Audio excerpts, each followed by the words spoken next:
Welcome, everybody, to All Saints Church. Conversation tonight about Lincoln the movie, leadership, and the State of the Union. I went to see this movie the Friday it opened, right after our presidential election. And as soon as I was into it for 5 minutes, I knew that I wanted to have a conversation with whomever would come. And then I went back this afternoon, and as I told my wife, I want to go and see it again. It's a movie with that much complexity. And I'm going to talk a little bit about the movie in a few minutes. But first, I want to say a few words of welcome to everybody here. And also note that we are streaming. We are now streaming a lot of events at All Saints Church. And we welcome people who are with us from wherever. And we know we have folks who come on board with us from places in Canada and other places in the world. It's not only a Pasadena event, so we welcome all of you. The fact that we're streaming means that this will be a part of our video archives at All Saints Church. So if anybody is missing this and wants to get a sense of what we did here tonight, please invite them to go to the All Saints website, and they can certainly participate in at least receiving what happened here tonight. When I came, also, we have red welcome bags for any of those of you who are visiting with us tonight. We have a pretty lively parish, and we have lots of different programming and ministries going on. These red welcome bags contain all of the brochures of all the different departments and functions and ministries of All Saints Church. It also has flyers about upcoming events, conferences, workshops, and speakers. We would also love to have you sign in. We have something where they can sign in. If you would like to be on the mailing list, we send out an email blast every Thursday afternoon talking about what's going to be coming up on Sunday in terms of both worship and also what happens in this room. If you would like to be a part of that, and then sometimes when we have special events like this, we send out a special email blast for that. So, when I came back from watching this movie and talked with some of my colleagues about having this event, a very helpful suggestion was that we would invite Jenny Watts to come and talk about this brand new, wonderful exhibit she has curated at the Huntington Gardens Museum and Library. Jenny is a member of All Saints Church, a graduate of Fuller Theological Seminary, which is, I guess, what you need to be the curator of photographs at the Huntington. But she's distinguished herself. She's author, and now she's recently been featured in the November 14 New York Times about her new book. We're thrilled about that. She's here to give us a glimpse of this wonderful exhibit about the Civil War, because the opening scenes of this movie are on the battlefield and Lincoln talking with soldiers. So it's wonderful that I called her the next day, and she said she would love to do this. So without further ado, we're going to hear from Jenny. Will you please warmly welcome Jenny Watts? Thanks, Jenny. Well, thank you, Ed, and it's wonderful to be here tonight and to see so many friendly faces. And when Ed called me, I guess a couple weeks ago now, to speak to you all about this exhibition, I said, with one caveat, I am not a Lincoln scholar. So, but I do want to talk a little bit about this exhibition that I put together and how it came to be, and show you a little bit of the way Lincoln plays a role, and the installation, and then we'll open it up for questions. But the genesis of this exhibition began in 2008 when I attended a lecture at the Huntington Library given by a distinguished scholar who's now the president of Harvard University, Drew Gilpin-Faust. And she was speaking about her book, This Republic of Suffering, Death in the American Civil War. I was sitting in the last row of that auditorium, and I knew at that point that I was going to have to do a Civil War exhibition because I had been impressed into duty by my colleagues. We have an amazing collection at the Huntington, although the million-plus archive that I oversee is primarily about California. So I was a little, quite frankly, I had a lot of anxiety about doing a show on the Civil War. But as I sat in the back of that auditorium, Drew Gilpin Faust proceeded to say that this was a war in which, at that time we thought, 620,000 men had died. Half of those men were never identified.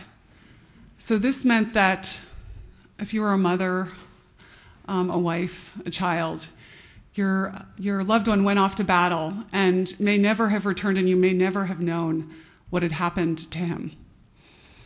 And at that point for me, the Civil War became very personal indeed, because what I realized was that with that level of carnage, with that level of death, everyone, and I mean everyone, was affected in a deeply personal and wrenching way.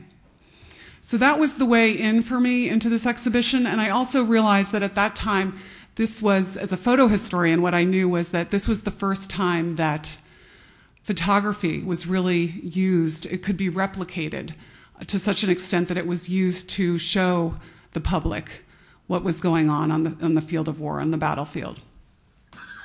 So thus began, that was the launching pad for this exhibition, and I began to look into the archive and see images such as this one of a battalion of 4 officers, Philadelphia Cavalry, 1861, in a Philadelphia studio before they go off to battle. You can see their uniforms are brand new.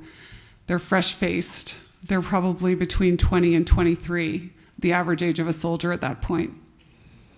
And this was the kind of thing that photography was being used to do at this time. I call it the tether between the home front and the battlefront. It was what soldiers had their pictures taken and left them with loved ones. They took their pictures of loved ones with them into battle, and it became the tether between home and war. Now, the title of the exhibition, A Strange and Fearful Interest, has its roots in this quote by Oliver Wendell Holmes, who was a big proponent of photography. And his statement, "The field of photography is extending itself to embrace subjects of strange and sometimes of fearful interest," was written in relation to photographs that he was looking at of Antietam, photographs such as these. Oliver Wendell Holmes, the illustrious man of letters from New England, in the fall of 1862 received a telegram that his son had been wounded at Antietam, that he'd been shot through the neck at Antietam. This was a day in which 23,000 men were either killed, wounded, or missing in battle. The bloodiest single day of the American Civil War, the bloodiest day in American history. And people knew, the word was coming back, people knew that this was a horrible event. But as was the case at that time in 1862, there was no way to really properly identify next of kin. There was no proper soldier ID. So Oliver Wendell Holmes got on a train, and he took that train down to Antietam, and he roamed the battlefield. And so he saw, the battle was on a Wednesday, he arrived there on a Sunday, and this is what he saw. The carnage was so great that there was no way of really taking care of that level of death. 6 months later, he is looking at these photographs. This is the first time photographers are on a battlefield, the first time American battle dead are depicted. And he comes up with this statement: "The field of photography is embracing subjects of strange and sometimes of fearful interest," which I found a real understatement. That was a very New England, a kind of puritanical understatement, I think, because he had, in fact, been there. These photographs were exhibited in New York 6 weeks after they were taken in Matthew Brady's studio. And you can imagine the horror of this kind of photography. People had never seen anything like this. And of course, this was a time at which people were well acquainted with death. People died in parlors, and the photographs of death were taken, but this was a new level. This was death far from home, possibly alone, unidentified. Now, Lincoln, interestingly, what I realized as I was doing this exhibition, he arrives in Antietam. He comes to Antietam a couple of weeks after the battle, primarily to meet with McClellan and light a fire under his butt, frankly, and ask him what was he doing? Why did he let the South get away? McClellan considered this a great victory, but it was a Pyrrhic victory, to be sure. And Lincoln wanted to make sure that McClellan knew that he felt he was disappointed. So, and that's something we can talk about later. And this is Lincoln seen here. You see his towering stature. On the left-hand side is Pinkerton of the detective agency, and on the right is a general, McClernand, not McClellan, but McClernand. But Antietam really paled in comparison to Gettysburg. Gettysburg, in July of 1863, 170,000 men fought there. There were 50,000 casualties. And when Lincoln arrived to give his address, here you see, this would have been a common sight at Gettysburg. Again, there was so little way of dealing with this level of slaughter that bodies were abandoned as the troops retreated, and you can see in some of these just trenches, put into trenches, unidentified. But 4 months later, Lincoln arrives, and here's a photograph that's incorrectly dated. It's not July, it's November of 1864. And this is a photograph of Lincoln's Gettysburg Address. This is the crowd at the Gettysburg Address. Not in the exhibition, but on our website. Lincoln arrives, and with those 272 words in 3 minutes, he catapults Gettysburg into really the most important site of the war. And this is also features in my exhibition. So with that, one of the things that really struck me when I was preparing for this exhibition, this is the last, and you can see the weight, I think, in this photograph, the weight of this war on Lincoln. This is the last portrait photograph of Lincoln taken by Alexander Gardner in February of 1865. And one of the things that I did not realize until I started preparing for the exhibition was that in less than a week after the surrender of the Confederacy, Lincoln is assassinated, shot in the back of the head by John Wilkes Booth, a Southern sympathizer. This is an original wanted poster that we have in the exhibition. This is these were plastered all over. A gigantic manhunt takes place, and the men are rounded up. You see John Wilkes Booth in the middle, and on the right is Harold, his accomplice. Harold was captured and executed. On his left is John Surratt. He escaped. And you can see that the reward, they meant business. $100,000 in 1865 would be the equivalent of about $2 to $3 million today. So, but what I was astonished by was when this event occurred, and Lincoln lived for 9 hours, he was not conscious during any of that. But as the word got out that Lincoln had died, the outpouring of grief was so intense and so overwhelming that it was really like nothing this country has ever seen before, certainly since. People came out onto the street dressed in black, weeping, praying, singing. There's just, I think, really, it's hard to imagine this kind of ultimate death. This became the ultimate death. Now, of course, Lincoln was assassinated on Good Friday. So this nation, which was 95% Protestant at the time, understood that kind of martyrdom and understood what that meant in religious terms and Christian terms. So Lincoln was immediately kind of catapulted into the sainthood status. Now, not everyone mourned Lincoln. Many people hated him in life. But I think most people could understand the level of grief because they had experienced it themselves with the loss of their own child or brother or husband. And this was the kind of thing that one would have worn at that time. I'm going to try and play an audio clip by a scholar. One of the things that I was able to do with this exhibition was to really utilize the resources of the scholars that come through the Huntington. And because our collections are so strong, we have really amazing scholars, one of whom is in our backyard at USC, a man named Richard Fox, who's writing a book on... Sorrow, but their shock. I mean, they were overwhelmingly disoriented by Lincoln's assassination. No American president had ever been assassinated. So the Mourning badge was a tremendously important tool, I think, for people to use to get over as best they could. And my view is that they truly never got over it. It's not the kind of thing for which people expressed a feeling of closure. That's what Walt Whitman's great poetry about Lincoln is really focused on, the idea that we're going to keep reliving this moment of losing Lincoln. So Lincoln's body lay in state in Washington, D.C. for a number of days, and then it began a 1,600-mile journey on a train. He and the remains of his son, Willie, who had predeceased him, went on a train trip from Washington, D.C. to Springfield, Illinois, stopping in 12 cities along the way. People waited through the night to see the train, to get a glimpse of the body. And I think if this audio clip works, we'll hear Richard Fox. 12 different cities where Lincoln's body was exposed to public view between Washington and Springfield, Illinois, over a 20-day period. That public viewing was the goal for anybody who could make it. But then there were alternatives. You could go to a train station where you might not be able to see the body itself, but you could possibly see the coffin through the window, because the train would stop for 5 or 10 minutes to refuel.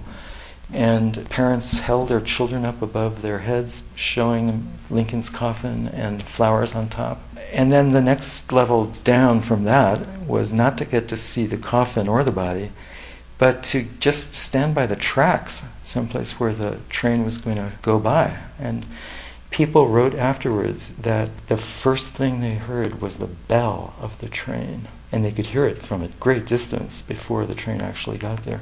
So not only would they hear the bell before seeing the train, but they would wait at the train station until they couldn't hear the bell anymore. So the entire experience for those who didn't get to see the body was a sound experience as well as a sight experience.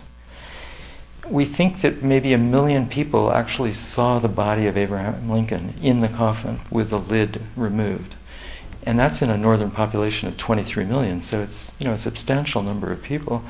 And then millions more would have seen the train, and some of those would have been able to look in the window at one of the shorter stops. Probably 7 million people in all out of 23 million saw the train and or the body. And that is really a large number of people. When you just do the math, it's almost a fourth of the population.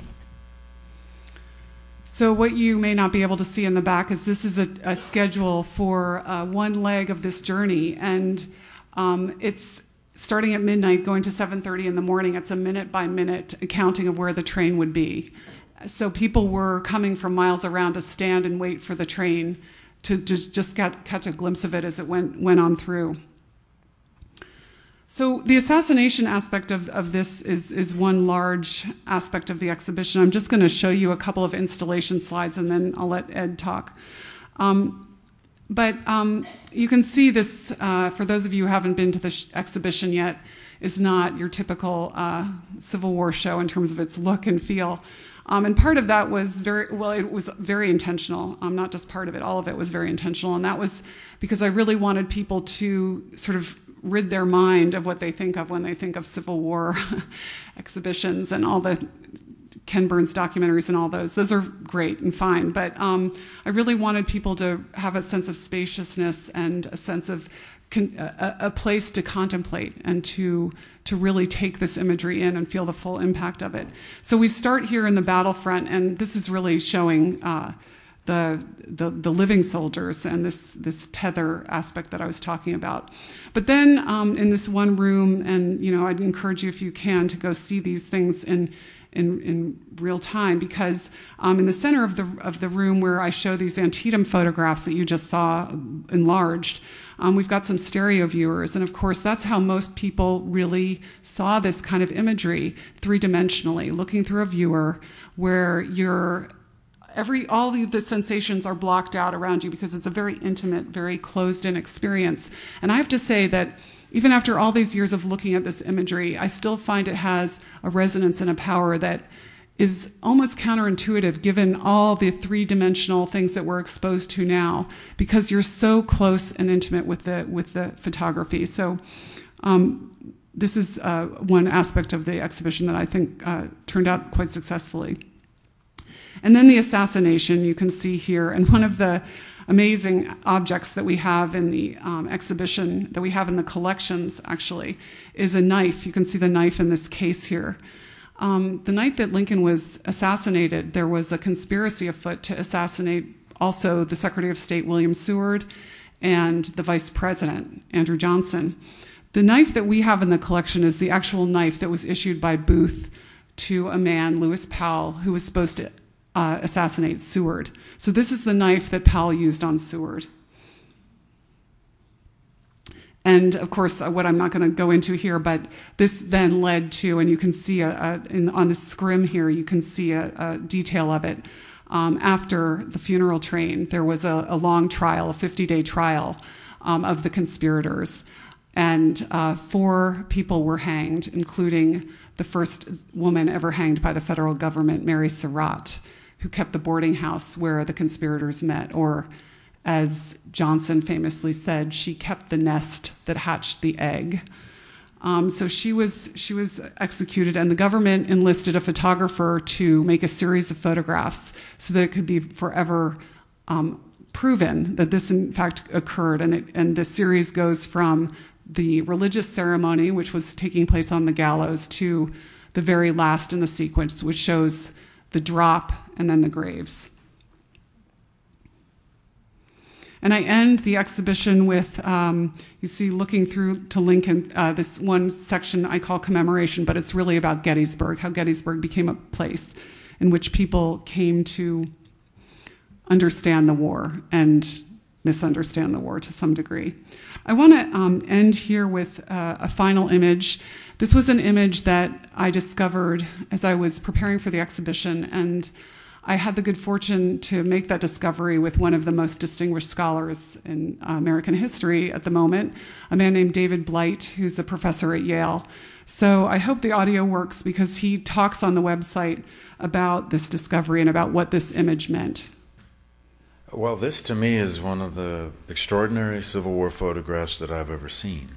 I first saw it in the winter of 2011 in the photography archive at the Huntington, and when this was opened up and I saw it, I realized, oh my God, this has to be the largest photo of black infantry ever taken, as far as I know. We have other photographs of black soldiers in the Civil War, but nothing like this. This has to be probably an entire brigade of Union black infantry. It's at Fort Penn, apparently, in Philadelphia.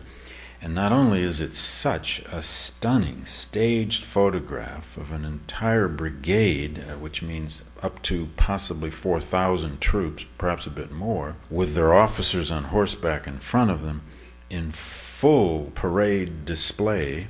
But to me, the most striking thing about this photo is if one looks along the sides here at this camp, up on the platforms along the side, you see members of black families. There are women, children. You can see the women in bonnets. These are African American families looking out on their men with what must have been clearly an unprecedented, powerful sense of pride. I'd also simply say that that's a scene, to me, that not only had no one ever seen before, an army of black men about to go off to war with muskets on their shoulders, but it is also a visual representation of what is arguably the most revolutionary aspect of the Civil War. You could also say that in some ways, visually, or in their own imagination, there was no more terrifying sight to the South, to the Confederacy, or troubling sight than an entire brigade of black infantry, well uniformed, well equipped, trained with weapons. That's a scene no one in the United States believed they would ever see, even in the beginning of 1861, that they are seeing that by 1863 and 64 is a measure of how revolutionary this war became. So this image is one that you can actually see on our website, a little plug for the website, including David's audio commentary. And I've got commentary by about 9 scholars speaking about various images that are in the show. And the other thing that the web affords us is the ability to blow these up. They're very high resolution files, so what you can see is you can see those women on the left that he's talking about. If you blow it up, you can see the women and children there, which is one of the wonderful things about the technology we have today. So I will leave you with the website address, and you can get that on your way out too. But Ed, I'll turn it over to you.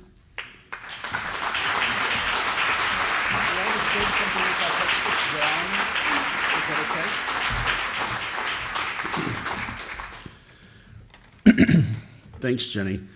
I've yet to go to the exhibit and really can't wait to see it. I'm going to remove this as I tell you that on my way here, I ran into a former senior warden, Charlie Riley, who said, "I understand you're going to talk about your favorite Republican." Which is the case. It is also the case that Abraham Lincoln may be my favorite leader in all of history. I saw this movie the Friday it opened and was stirred by its artistic quality. Under the guidance of Steven Spielberg, who had been wanting to film this movie for a long time, he got Tony Kushner, who's arguably one of the greatest playwrights we have in America, to take Doris Kearns Goodwin's book, which is one of the finest books on Lincoln, and then add his Kushner's own kind of touch to it, and then employ one of, I think, the world's favorite actors, Daniel Day-Lewis, to really get into the life and the body and the voice and the facial expressions of good humor and warmth and compassion. Today when I watched it, I had read a review about how Daniel Day-Lewis got into the actual walking gait of Lincoln. Apparently he was flat-footed and did not put down the ball of his foot, but would put down the entire foot. And he had that slumped over posture that rather than looking gaunt to me was so warm. So I want to look at Lincoln's now, and I want to salute Sally Field also, because I think too often Mary Todd Lincoln is seen and portrayed as someone who was unstable, who just was a kind of a balanced woman, and here she is shown through the screenplay and also the acting and the directing to be a woman of great substance, thought, passion, and also assaulted by the grief that she had to bear in her life. I wanted to have a conversation with you about what the essence of leadership is. And we've talked about the state of our union, and I hope that we'll introduce from time to time some notions about what the state of the United States is now, that we've had Obama elected for the second time. We've learned so much about the demographics of this country, and we found out something about the prevailing values of this country, which are simply no longer up for grabs. I want to raise a caution about the presidency. I think I learned this from Andrew Bacevich, who said that one of the problems that America had after electing Obama the first time was that we lapsed into what he calls presidentialism, which is forgetting that the most important office in a democracy is the office of citizen, and that we have as much responsibility as does the president. Because of social media and communications in the 21st century, I think that that office of citizenship is even more important. And we will never have another time where we had a structure whereby someone like Abraham Lincoln could be this towering figure. And although he did what he called the public bath every day, he would open his office and the public would come in, would stream in one by one and talk to him about what they wanted from him. And we have 2 or 3 examples of that in this movie. Even though he subjected himself to that, there is a level at which Obama, although yes, protected by Secret Service all the time, is subjected to the fact that every citizen can have a platform in 21st century politics in America.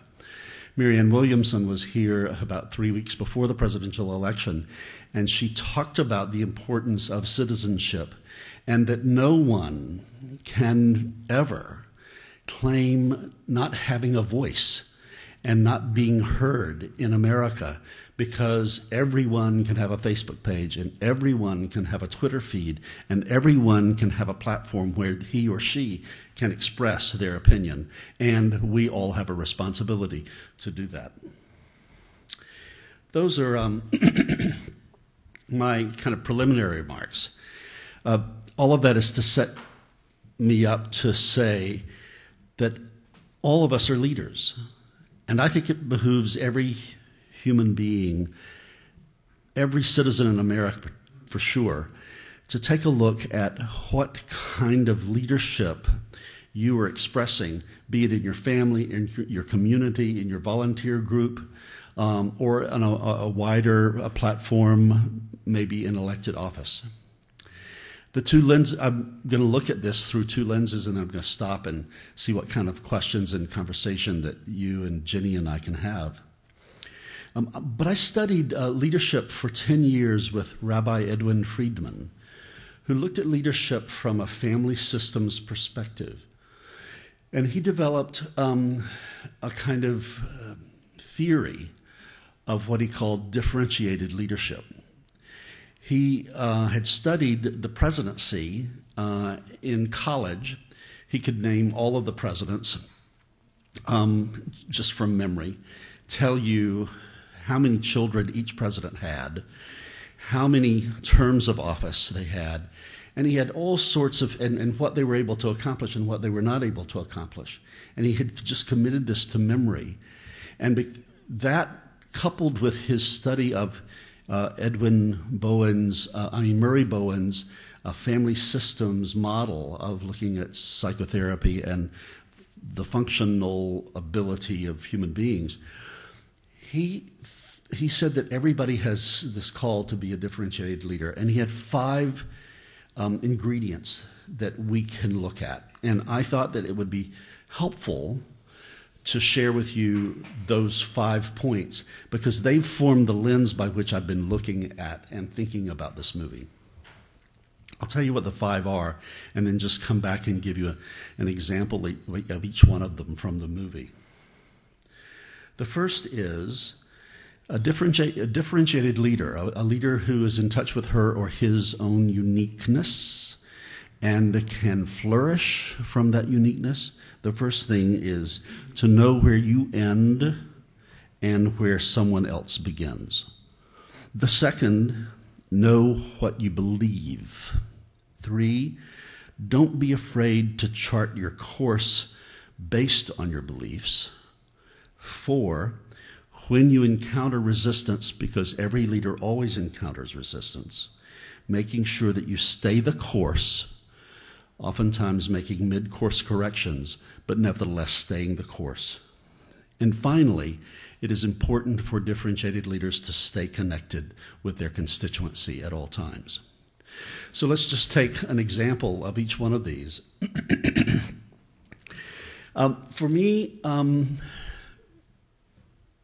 the scenes between Lincoln and Mary Todd Lincoln were some of the more gripping ones. There were two particular scenes that really show what I think intimacy is all about. These scenes have to do with talking about Mary Todd Lincoln's mental balance and imbalance around her grief of losing their first child that they lost. And then all the slaughter that they were living in the midst of, that Drew Gilpin has described so beautifully in her book that Jenny mentioned. And Lincoln talked about how he was bearing his own grief to the same degree that Mary Todd Lincoln was bearing her own grief. And he said, all of us we have to carry and make our own decisions. Now, I believe that all of us are interconnected, to be sure. And none of us are isolated, to be sure. But there is a level of solitude that every human being has to undergo, because no one can experience grief the way another person experiences grief. And everyone has his or her own constellation of values based on the fact that we are all separate and, in a both-and way, interconnected. And I think the brilliance of Lincoln, not only in his native intelligence, but also in his cultivated intelligence, which reminds me of, frankly, Barack Obama in terms of all that giftedness, that native intelligence, and then his cultivating it. He simply knew from studying Shakespeare and the Bible and Euclid, we'll talk about Euclid in just a second, that we all do have our own separate journeys that are also interconnected. And it is really important to understand that we can't outsource our conscience, nor can we outsource our thinking. We really do have to have a sense of there are moments in which I have to determine what I believe. And that's the second point that Friedman talked about. At age 40, Lincoln studied Euclid for training in reasoning. He read all 6 volumes of Euclid's works because he thought that it helped teach him how to think. And in the movie, there's an amazing, wonderful scene in which Daniel Day-Lewis makes a triangle. I can't do it because my fingers are arthritic, but yeah, he shows this equality sign, and he says that he's illustrating Euclid's first axiom. Things which are equal to the same thing are also equal to one another. And he repeats that in 2 or 3 ways, and that Euclidean axiom becomes the basis on which he builds his belief that slavery has to go. And that's the chart he courses, the course he charts for his life, particularly these last few weeks that the movie depicts, in which he's saying slavery has to end. And he does not come off that, despite all of the machinations, all of the compromises, all of his use of seduction. He simply is convinced that it's got to come to an end. Now, the last point that Friedman makes is that all leaders who are successful stay connected, particularly with people who resist them. And I was so touched by, and this became a kind of a symbol for me throughout the movie, of how Lincoln would use touch, use physical touch throughout it. We're going to talk about his penchant for telling humorous stories to kind of keep things light. But there's a point at which I think his cabinet member is Bates, who's so aggravated with him. And he says, in effect, he says, not another one of these infernal stories. You know, he storms off.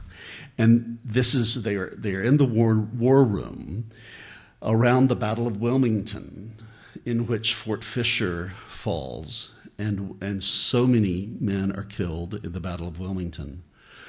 And when they're receiving the message about what happens in that battle, Bates, who has left the room, just exasperated with Abraham Lincoln's telling stories over and over again, come back in and they hold hands.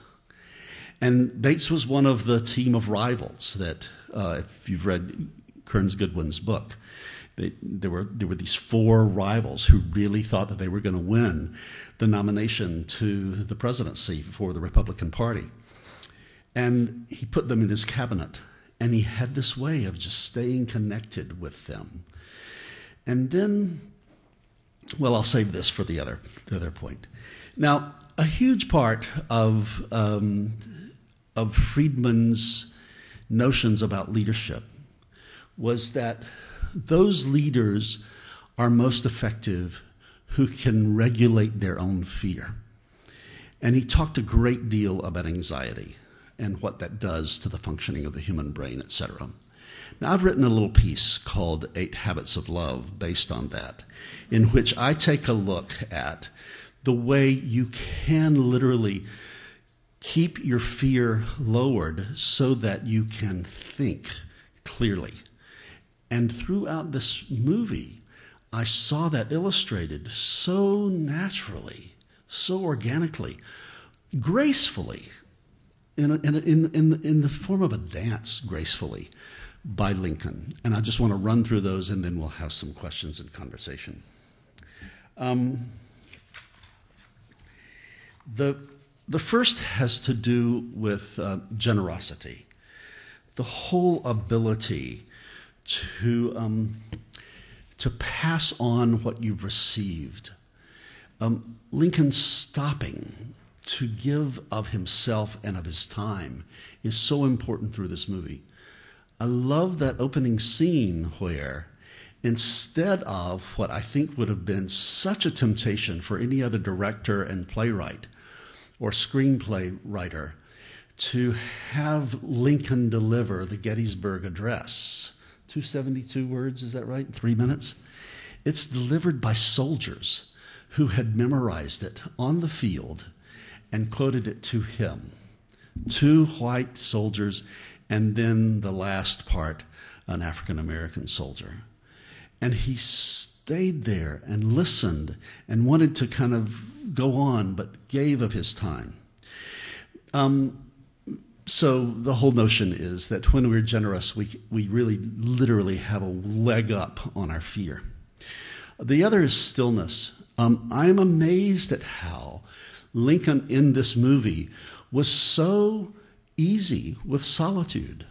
I mean, when all of this rabid fighting was going on in Congress the day in which the 13th Amendment was passed, there he was alone, or playing with his son Tad, and how he would get on his horse and ride through those battlefields and look, and I thought, prayerfully and meditatively on the carnage that he was seeing. The habit, this notion of candor is amazing to me, and that's where I was totally surprised by the movie. I simply didn't expect to see the kind of candor between a husband and wife and between a father and a son. There's a moment in which Lincoln and his son Robert have a very intimate conversation. And I never had the sense that this was about his proving himself right or being authentic, but it was always about making the relationship between him and his wife or him and his son more durable. And that's the key, it seems to me, in the expression of candor in any relationships. It's when I really do need to tell you in a very frank and forthright way what I'm thinking and feeling about us and our relationship. But it's not done to put somebody down. It's done in the service of making the relationship more durable over time. So I'm eager to Hope hasn't seen, my wife hasn't seen the movie. I'm eager to go and watch it with her, just for the candid shots and scenes. Compassion was just amazing to me, and I'm going to link this with compassion and forgiveness. The notion of when you are afraid, if you can be compassionate toward another person, which really is an effort to see the goodness in every person, then that can reduce fear so quickly and easily. And it was very clear to me that he was on the lookout for the goodness in every human being, both strangers and enemies. Where forgiveness comes in is that he makes it really clear to Ulysses S. Grant, when everything has been decided and it's time to sign the surrender at Appomattox. And he tells him that he wants no retribution, no hangings, no kind of putting the South down. He knows that there is the way for the Union to become a union is through forgiveness and compassion.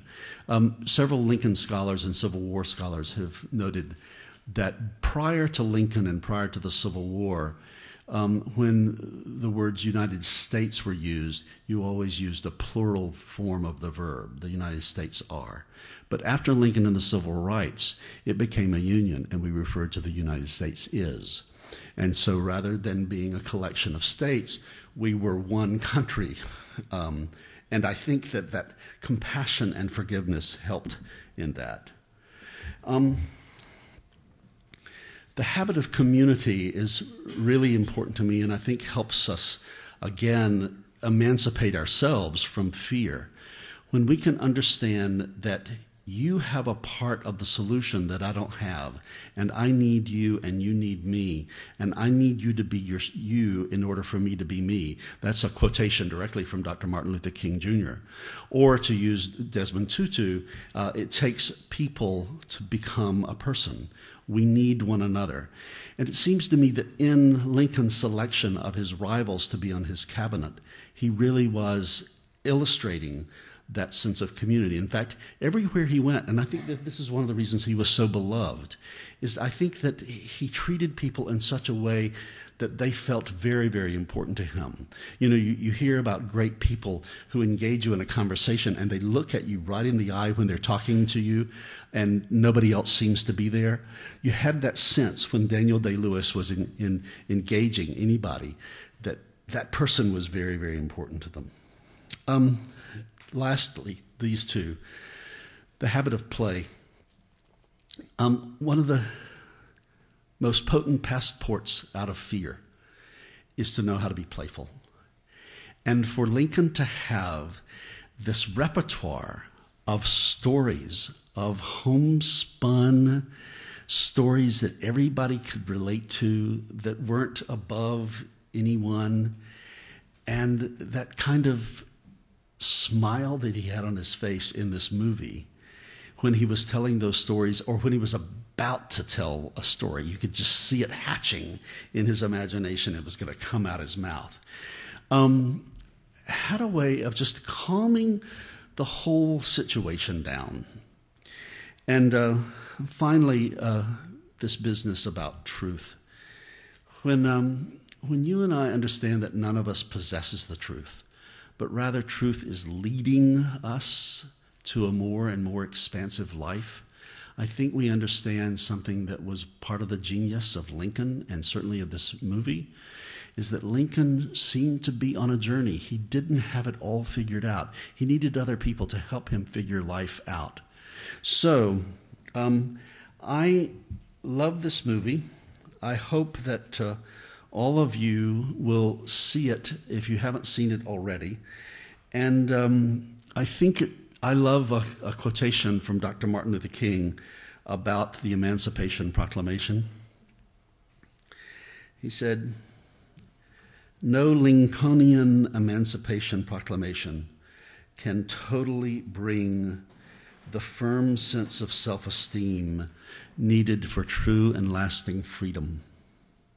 True freedom takes place when each person, reaches down to the inner depths of his or her own being and signs with the pen and ink of assertive personhood his or her own Emancipation Proclamation.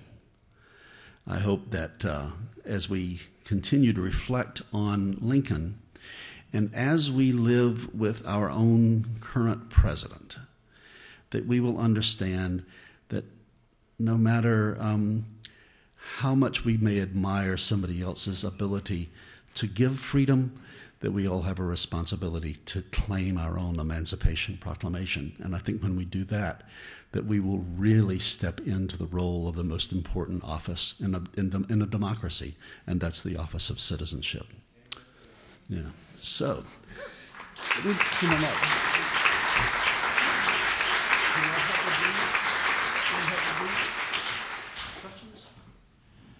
let's have a conversation, and we can do it about anything. If you are going to ask about Lincoln and want a scholarly answer, both Jenny and I are stepping out of that role. Neither of us is a Lincoln scholar.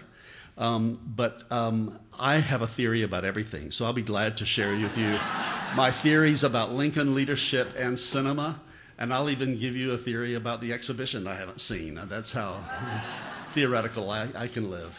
So, do we need to get the microphones out? We'll just repeat. Okay, so just, yes, please.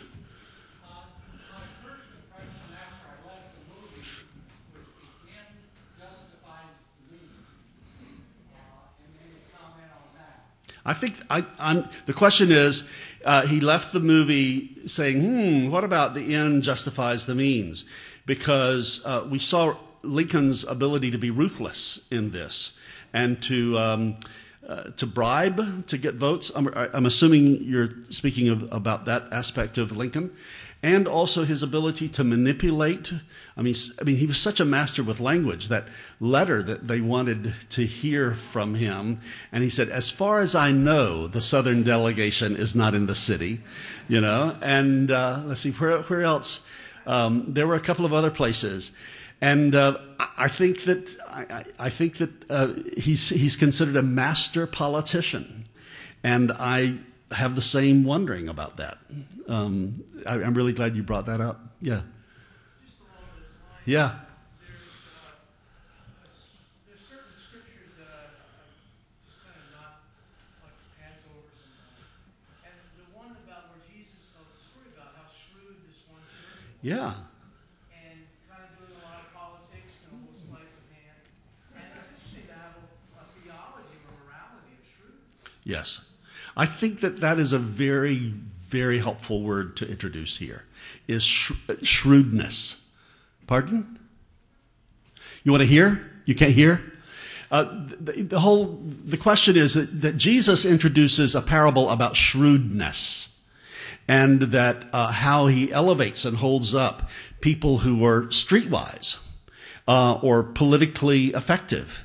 And I think that that's a wonderful thing to introduce here. I think that Protestantism has been a little too puritanical for Jesus's taste. And that Jesus would trek more with people who were really, really shrewd and knew about how to deal with life. One of the, they've done more studies about intelligence, and there's multiple intelligence. One of the multiple intelligences is street savvy. Yeah. Yeah. This is raising the whole notion of street savvy and politically savvy as one of the emotional intelligences of Daniel Goleman. Yes.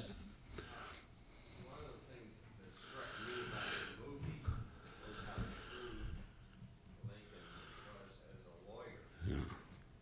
Because I think he realized that after the war was over and peace had been declared, that there was going to be a lot of negotiation about what might happen subsequently.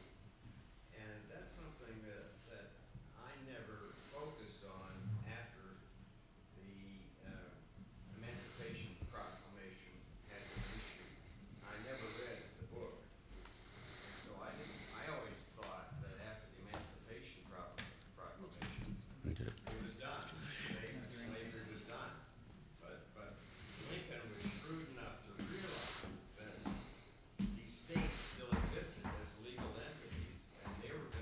negotiate. And it takes me back to a comment I heard at the Huntington several years ago when somebody stood up and said, well, if we'd only been better negotiators, there would never have had to been a civil war. And so really the war was a failure of politics.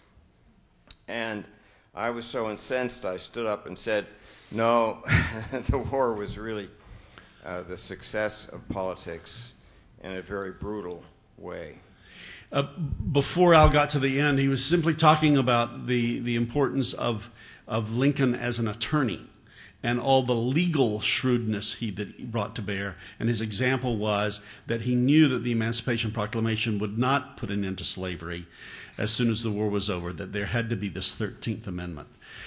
For me, and I happen to agree with you about perhaps the necessity of that war, and I'm a conscientious objector to war in any form, and so it's a huge challenge to me. But the saddest moment for me, watching it as a Southerner, was the Vice President of the Confederacy talking at that negotiation table about how this was going to destroy the economy of the South and our life as we know it.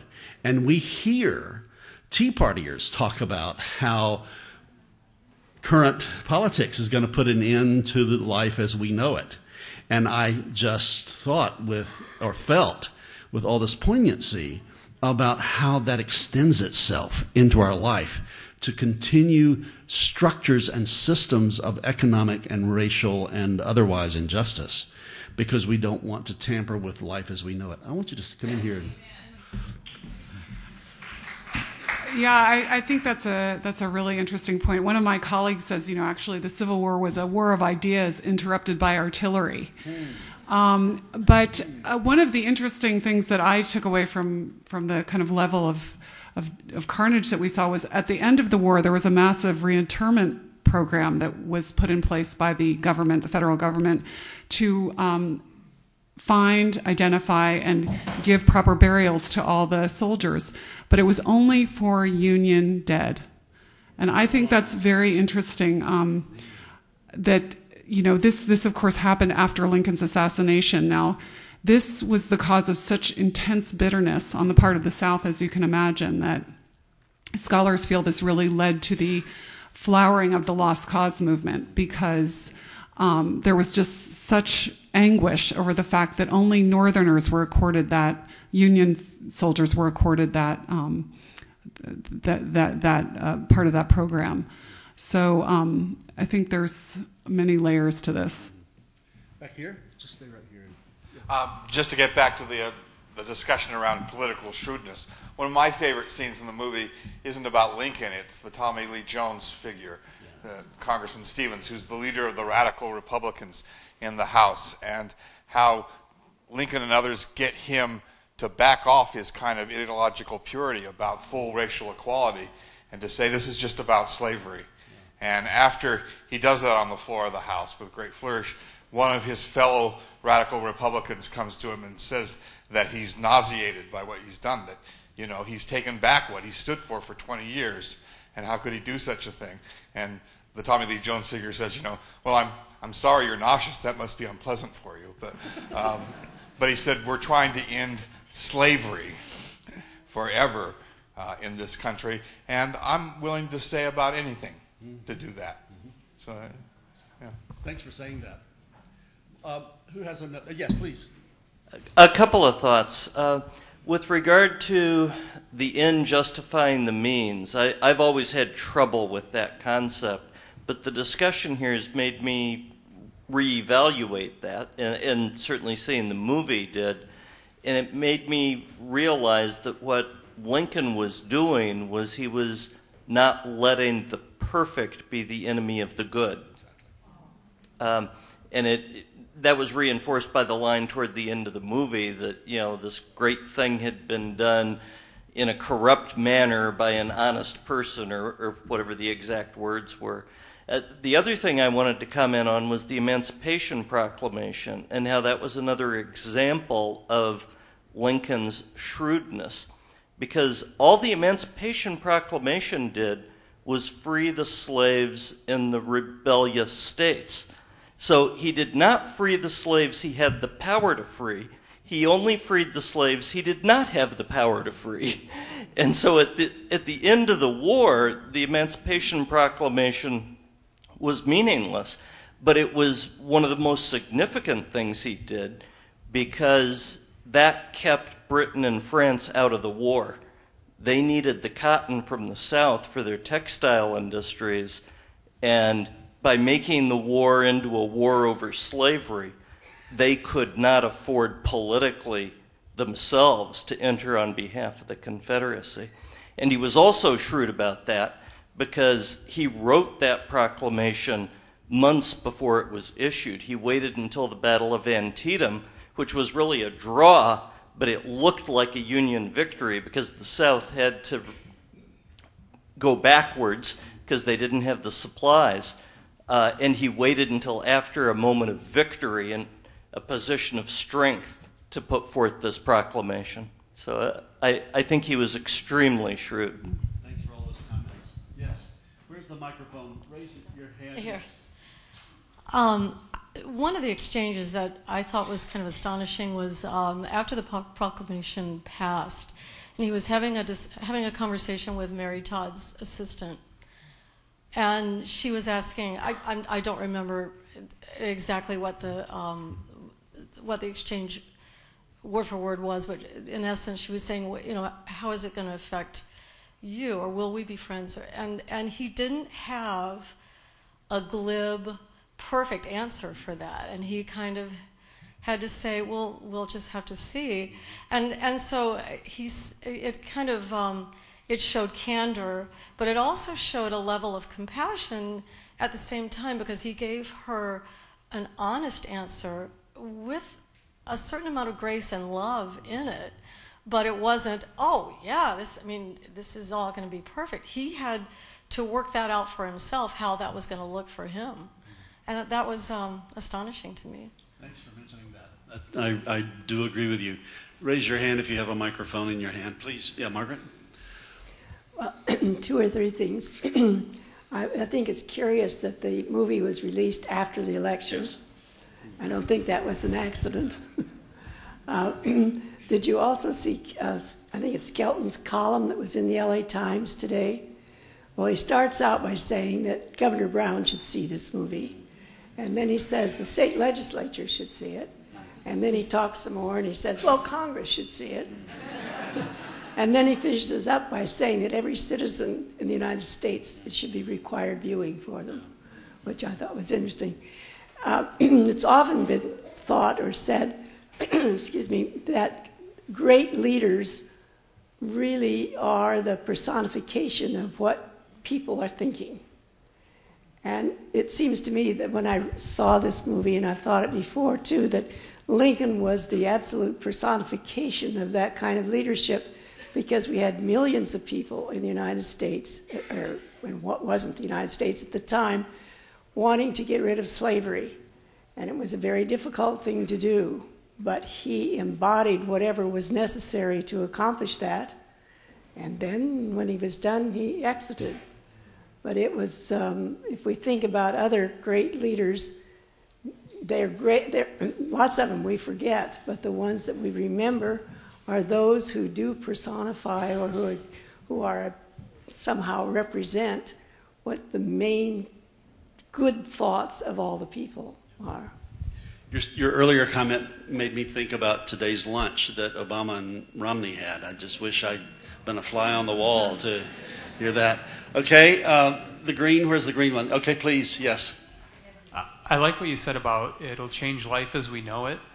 And if you use your 8 habits of love and look at one of the habits as compassion, it'll change life as we know it, but it'll change the life of a lot of other people as we know it. And you have to find your compassion for the other people's whose life it's going to change too. What is the change going to be for me? What is the change going to be for everybody else? How will it make things better? Yeah, and I think that compassion could potentially be seen as the most subversive value there is. because the Dalai Lama says we don't need more Buddhists, we need more people who practice compassion. And Desmond Tutu says that there's goodness in absolutely everyone, and that's the essence of compassion. And the poem that I cribbed, frankly, from Gregory Boyle is the Galway Kennel poem about, it's called The Beauty of the Sow or something like that. But it's talking about teaching another person, reacquainting him or her with their own loveliness. And for us to be an instrument of helping people rediscover their own loveliness is totally revolutionary. Yeah. Okay? Yeah, back here. Over here, please. You started your remarks by mentioning President Obama, and I can't help but think he has a polarized Congress, and Lincoln came into office with an enormously polarized Congress, and he was fighting that in the movie. Your comment. I think polarization is such an important thing to take a look at. You know, I mentioned Rabbi Friedman, and he was a student of presidents, and he could tell you how, the kind of the polarization quotient of every Congress that every president had to deal with, and it has to leadership has to do with dealing with staying connected in the face of polarization. I love listening to Cokie Roberts, whose dad and mother served in the Congress, and maybe her dad was in the Senate and her mother was in Congress, and she talked about how people on opposite ends of the spectrum would go out drinking together in Washington and fraternizing, and then go back on the floor and really have these energetic debates, and how part of LBJ's seductiveness, and Doris Kearns Goodwin, I learned this from her, he would go over to Richard Russell. He was the right-wing senator from Georgia for whom I worked when I met Hope in Georgia. And LBJ would go over to his apartment and read the Sunday paper with him and just develop these kinds of friendships. And that's what I thought was beautiful about Romney's being in the White House today for lunch. And remember that Mandela, he reached out to the wardens, the people who had imprisoned him, and had the chief apartheid leader sit next to him at his inauguration lunch. So it's that kind of magnanimity, I think, that can overcome the polarization, or at least touch it and calm it down some. We finally got them. That you mentioned that I thought was interesting is that you kind of got the idea for the photo exhibit back in, I think you said 2008. It seems recently, like with the release of this movie, and you've got the exhibit at the Huntington, and it seems like every time I turn on the TV, there's the Ken Burns documentary is on. Gone with the Wind played literally 24/7 the day before Thanksgiving. Does it seem like there's kind of just recently a big revival in, Civil War being the new thing that everyone's revisiting or into, and culturally, why is that? Is it really just kind of following the Lincoln movie, or is there something bigger that has now dovetailed into people having a new renewed interest in the Civil War? Well, the short answer is it's the 150th anniversary. So that is, one of the reasons that we came up with this exhibition in 2008. But it really is something that's, I think, in the larger consciousness. I mean, I think, certainly when I was putting this exhibition together, the wars that we're involved in were not far from my mind. And I was hoping that people would be able to draw those kinds of connections, but you don't want to be too ham-handed about that. But, I could not have, of course, anticipated that Drew Gilpin-Faust's book would have been made into a documentary in October, or the Lincoln movie would have been released at this time. So that was kind of an amazing occurrence. Here's my hypothetical mind working. All right. I'm wondering if in times of crisis in America, and maybe other places on the planet as well, where values seem up for grabs, as they did in this past election cycle, if we don't, as in a collective unconscious way, want to return to moments in our history where values were really examined and reestablished. Now that is pure bull, but I just wonder if that's not, the case. It really helps me. I'm going back. I'm now, I brought Doris Kearns Goodwin back to my bedside table now. I'm rereading that book, and it helps a great deal.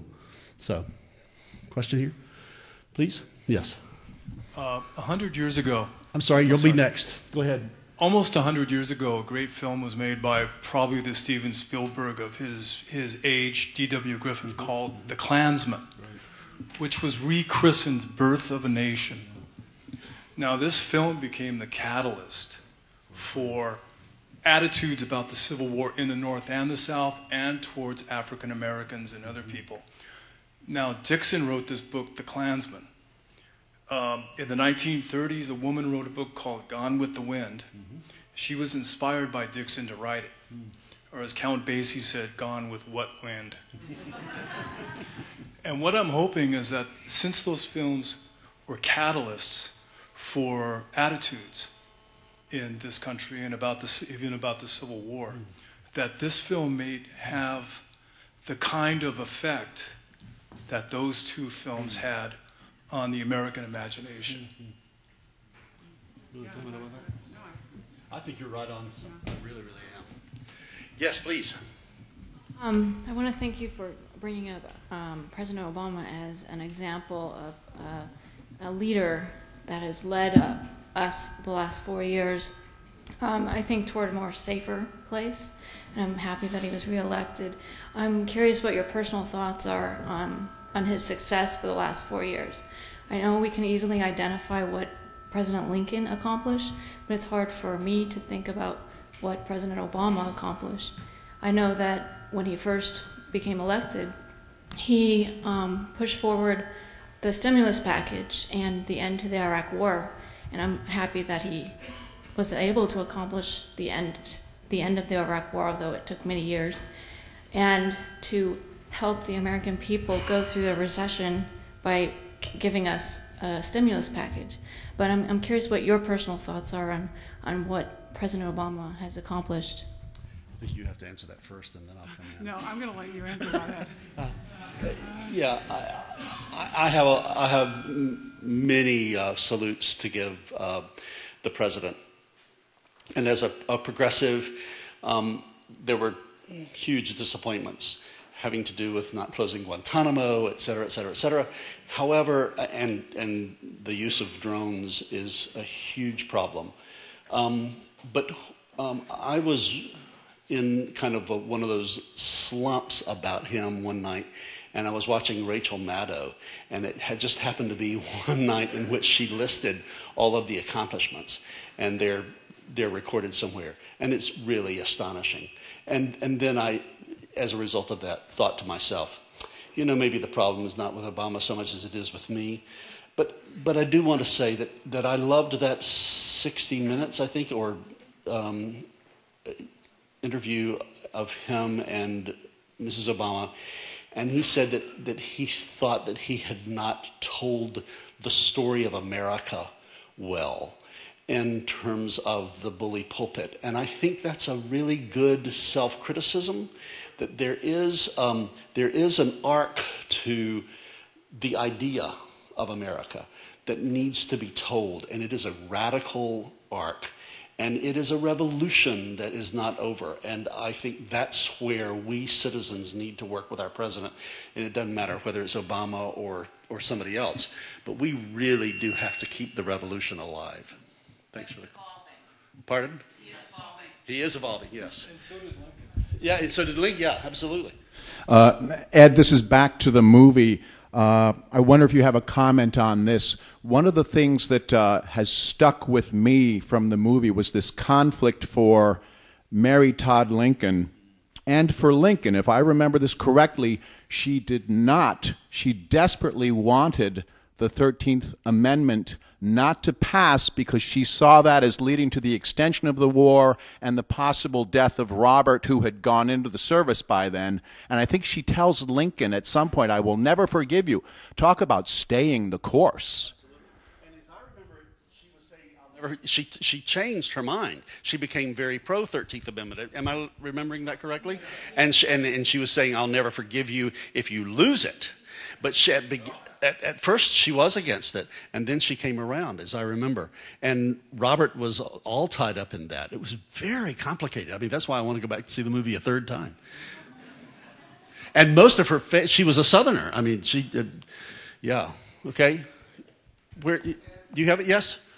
Thank you. Start, please. Thank you. I think it's important to observe the fact that even the 13th Amendment didn't end slavery. And the fact that in reality it only hardened the South in their dedication to the preservation of slavery with a little bit new twist, which we call Jim Crow, which we call the KKK, and so on and so forth. We're all dedicated to the idea of keeping blacks slaves. And as a result, and of course Hollywood came along and so sugar-coated the Civil War with all this glory of Robert E. Lee and so on and so forth, and what glorious things they had done.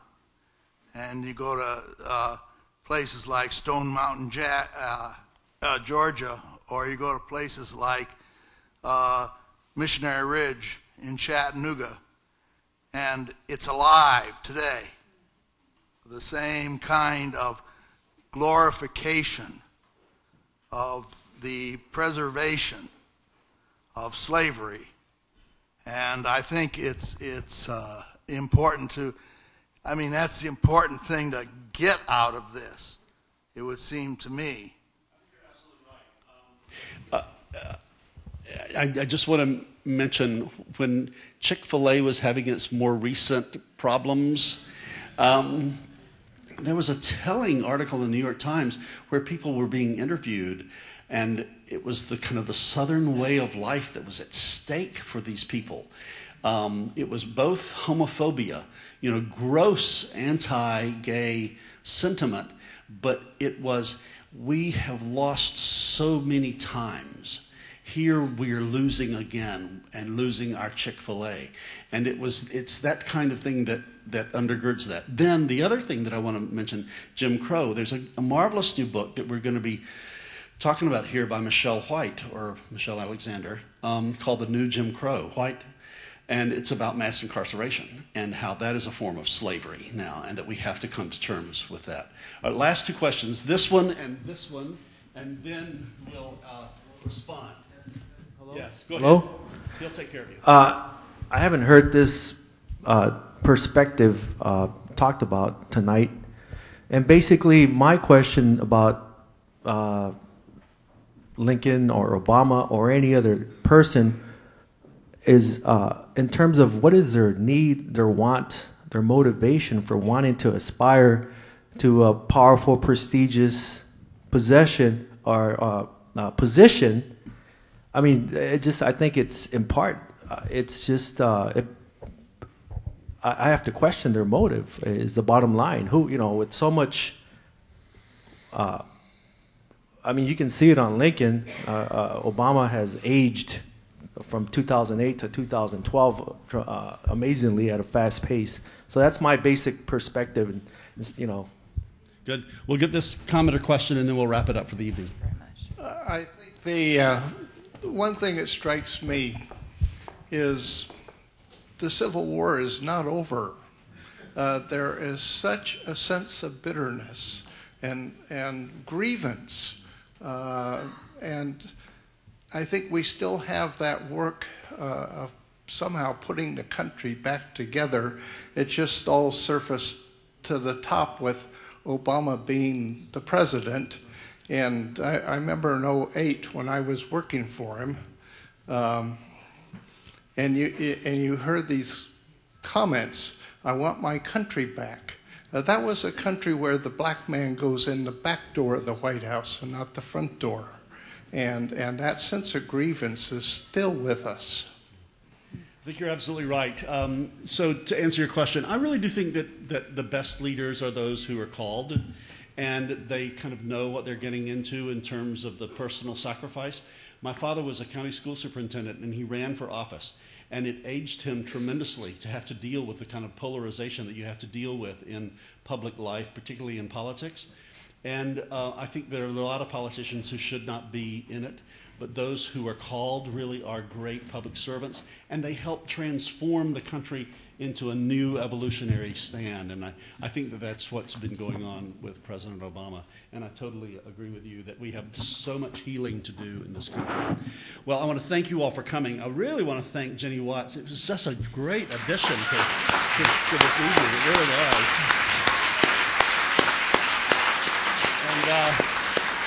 And once again, I'm reminded that at the heart of All Saints Church is a love for movies and a love for theological reflection and a love for politics. So we'll keep trying to find great movies to gather us together and talk about.